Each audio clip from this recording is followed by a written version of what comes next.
So this is the red dye. You can use red dye, use blue dye, it doesn't really matter. And so we're going to look at the dye transfer inside the prop.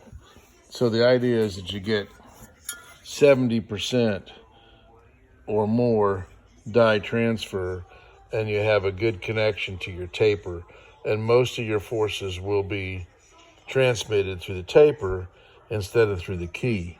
So as you can see, we got red dye pretty much all over on the inside of the prop, which means we had good dye transfer. It means that our forces are going to be applied to the taper instead of just the key.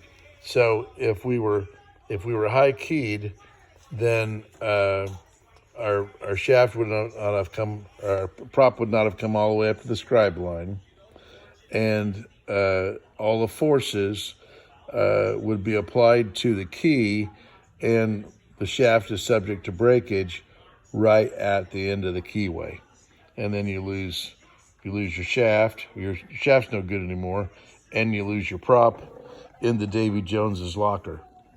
All right.